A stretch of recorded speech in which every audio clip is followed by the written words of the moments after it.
We are going to read chapter 2, Meetings with Mighty Kings.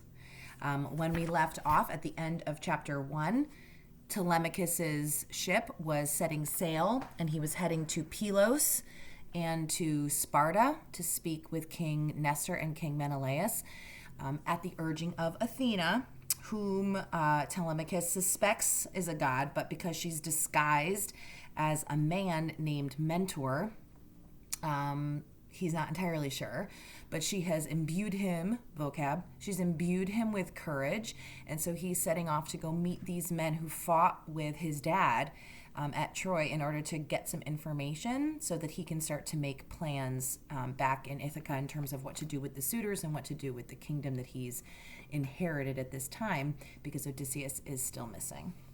So here we go. Meetings with mighty kings. At sunrise, the ship pulled into Pylos, King Nestor's city. On the beach, people were offering black bulls to Poseidon. They ate the meat and they burned the leg bones for the god.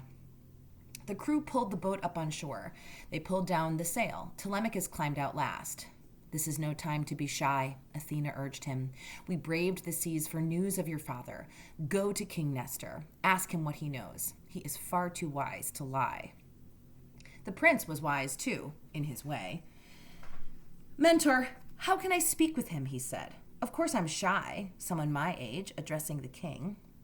"You'll find some of the words yourself," said the goddess. "The rest, the gods will give you."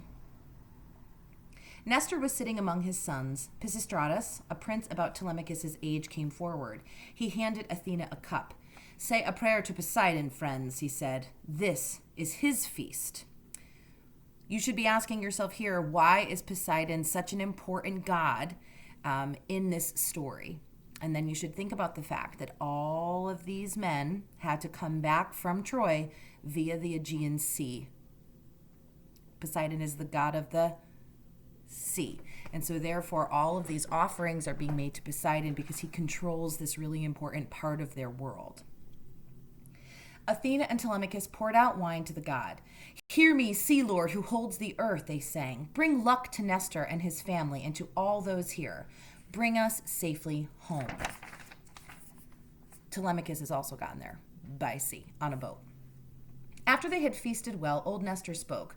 "Who are you, friends?" he said. "Where do you come from? Are you traders or pirates?" Again, this is that example of Xenia, Xenia, where they have invited these guests into their home, not asking them who they are at first, but simply offering them a place to eat and sleep and rest. And they are now going to share their story, and the hosts are going to continue to provide a lovely place for them to rest. "Nestor, pride of Greece, I will tell you," said Telemachus. "We are from Ithaca. I seek news of my father, King Odysseus. 10 years ago he fought with you at Troy. We have heard no word of how he died. Zeus hides it from us. Was he killed by an enemy or drowned at sea? That's why I've come. You may know something of his death. Please, if you do, don't hide the truth from me." "Ha! Dear boy, such memories you bring," King Nestor said. "All those years at Troy. 9 years we fought before Zeus gave us victory. The heroes who died there, Achilles, Ajax, my own son, Antilochus. Who could tell it all? No one there could match Odysseus for cunning. I can see you are his son. You have his way with words. No one so young could ever speak like you." For hours, the king told his war stories. He spoke of the heroes who had come home. He told of King Agamemnon, murdered by Aegisthus, and how Agamemnon's son had taken revenge. "When a man is betrayed, how good it is to leave a son behind," said Nestor. "You, my friend, be brave. People years from now will tell your story."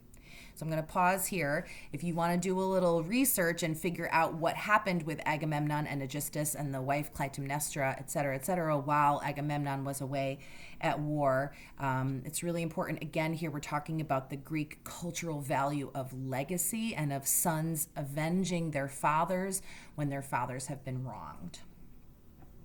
Telemachus heard these words as a challenge. "I pray the gods would give me such power," he said. "I'd take revenge on those suitors who, without shame, invade my house. I've heard about that crowd of suitors, my boy, said Nestor. Who knows if Odysseus will ever return to drive them out? If only Athena would favor you as she favored your father at Troy. She is favoring him. She got him there. Never, your majesty, the prince said sadly. Telemachus, said the bright-eyed goddess. What is this nonsense? It's easy for a god to help a person as long as he's alive. Once he's dead, though, not even the gods can save him. Please, mentor, enough. He's shushing the god. Telemachus said, I believe my father is beyond the gods' help. My boy, don't stay away from home too long, said Nestor. Those suitors will carve up everything you own. But if I were you, I'd go to Sparta, visit Menelaus. He, too, roamed the sea for years after the war. Now he's home at last. Perhaps he has heard word of Odysseus. As a side note, Menelaus is the king of Sparta. It was his wife, Helen, who was stolen, according to the myths, and given, essentially, to Prince Paris of Troy, and which is why the Trojan War began in the first place. Nestor invited his guests to stay the night in his palace. Telemachus accepted, but Athena chose to return to the ship. I'll stay with the prince's crew, she said. As Telemachus is now your guest, send him to Sparta with a chariot. Give him your finest horses. Let your son Pisistratus go with him. With that, the goddess turned into an eagle and flew away. Everyone was amazed. The king took Telemachus' hand. Dear boy, he said, never be worried that you'll be a coward. Truly, this is Zeus's daughter, who lives on Mount Olympus. At dawn, they prayed and offered a calf to Athena. Then Nestor's youngest daughter dressed Telemachus like a god. Nestor ordered a chariot and horses for him. It took Telemachus and Pisistratus 2 days to reach Sparta. King Menelaus was holding a wedding feast for his daughter. When a messenger told him 2 strangers had arrived, he invited them to join the feast. Look, Pisistratus, Telemachus whispered as he ate. All this gold and silver, ivory and amber, Zeus's hall on Olympus must be like this. Menelaus heard him. No man could match Zeus, nor his power and riches. This is humility, and this is really important. No man could match Zeus's power and riches, said the red-haired king. Among men, though, few could match me. It took me years to gather all these treasures, and I rule them with no joy. While I was filling these halls, a stranger killed my brother. I mourn him and all my friends lost at Troy. Most of all, I mourn Odysseus. How they at Ithaca must mourn him too. Penelope and old Laertes. There was a baby he left behind too. Telemachus. Telemachus cried when he heard his father's name.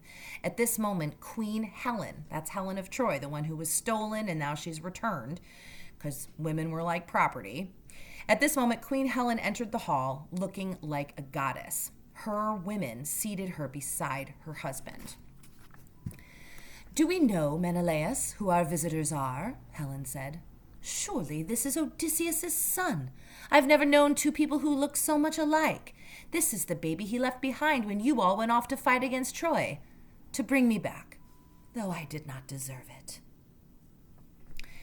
Yes, I see it too, said the red-haired king. How wonderful! My best friend's son, here in my own house.